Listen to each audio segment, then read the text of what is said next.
Good morning दोस्तों। आज हमारा टॉपिक है एक्सक्लेमेटरी एंड ऑप्टेटिव सेंटेंसेस। हमने लास्ट वीडियो में सेंटेंसेस पढ़ा था।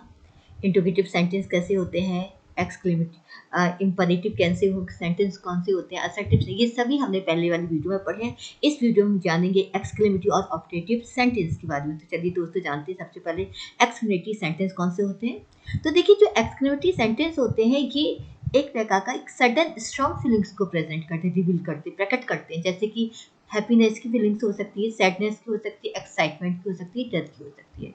यानी कहीं जब बहुत ज़्यादा खुश हो जाते हैं, बहुत ज़्यादा दुखी होते हैं, या बहुत ज़्यादा एक्साइटेड हम हो जाते हैं, या बहुत ज़्यादा डर हमें लगता है, तो वो अचानक होने वाली जो फीलिंग्स होती है उन सबको व्यक्त करती है। तो इनमें जो कुछ ऐसे शब्द होते हैं जिन शब्दों के आधार पर हम पहचान सकते हैं, जैसे एलास है जो दुख के लिए यूज होता है, होता है ओहो, ब्रेवो, व्हाट ए, हाउ, हे, वाह, ओ। तो ये इस प्रकार के शब्द हैं जो एक्सक्लेमेटरी हमारी स्ट्रॉन्ग फीलिंग्स को प्रेजेंट करते हैं। तो एन एक्सक्लेमेशन मार्क, अब ये देखिए जो मार्क है ये एक्सक्लेमेटरी मार्क कहलाता है। एक्सक्लेमेशन मार्क है ये हमेशा सेंटेंस के अंत में, तो ये इसकी बहुत बड़ी पहचान होती है। तो देखिए examples, alas I have lost the match. तो देखिए एलास यहाँ पे एक्सक्लेमेटरी वर्ड है और ये एक्सक्लेमेशन मार्क है। तो इनके बाद हमेशा एक्सक्लेमेटरी मार्क लगता है। तो I have lost the match, मैं मैच को खो चुका हूँ। होता यानी ये खुशी का एहसास है। एक्सक्लेमेटरी मार्क है we have won the match, हमने मैच जीता है। Wow, it is a beautiful day, बहुत अच्छी ब्यूटीफुल डे, एक अच्छे सेंस को, एक अच्छी फीलिंग्स को प्रेजेंट करता। ओहो, I have lost my purse, मैंने पर्स को खो दिया। तो यहाँ पर दुखी का एहसास होता है। What A lovely flower it is, तो ये कितना सुंदर फ्लावर है, तो कितना एक हमारी खुशी की, एक आश्चर्य वाली स्थिति है। How clever this boy is, ये कितना क्लेवर बॉय है। तो ये एक्सक्लेमेटरी मार्क जो कंपल्सरी होता है। Bravo, you have done a good job, bravo तुमने बहुत अच्छा काम किया। तो यहाँ पे हम किसी को शाबाशी देते हैं। तो ये हमारी सारी एक्सक्लेमेटरी मार्क जो इन सारी शब्दों की बात आती है, वरना हमारे वाक्य के अंत में आते हैं। तो अब हम पढ़ते हैं ऑप्टेटिव सेंटेंस कैसे होते हैं। तो ऑप्टेटिव जो सेंटेंस होते हैं उसमें एक प्रकार की हम विश करते हैं, इच्छा प्रकट होती है हमारी, या किसी से प्रार्थना करते हैं, या हम किसी को वरदान देते हैं, आशीर्वाद देते हैं, या फिर कर्ज देते हैं, श्राप देते हैं। तो इस प्रकार की जब भी फीलिंग्स होती हैं उन्हें ऑप्टेटिव सेंटेंस कहते हैं। और अक्सर क्या होता है इसमें भी हम एक्सक्लेमेटिव मार्क लगाते हैं, एक्सक्लेमेटिव मार्क लगता है, या फिर कभी कभी फुल स्टॉप भी आता है। तो देखिए कुछ ग्राउंड के इसीलिए क्योंकि एक्सक्लेमेटिव मार्क लगता है, इसको एक्सक्लेमेटरी सेंटेंस के रूप में भी मानते हैं।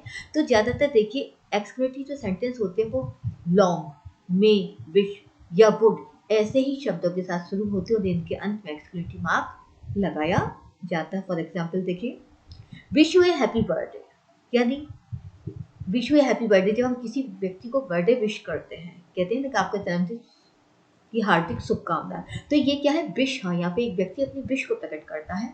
Wish him all the best, हम अक्सर ही व्यक्ति को कहते हैं ना एक अच्छी बेस्ट विशेष देते हैं, शुभकामनाएं देते हैं। तो ये अक्सर विश वर्ड से यूज होता है। लॉन्ग लिव माई सन्स, मेरे बच्चों, तो मैं दीर्घायु हूँ।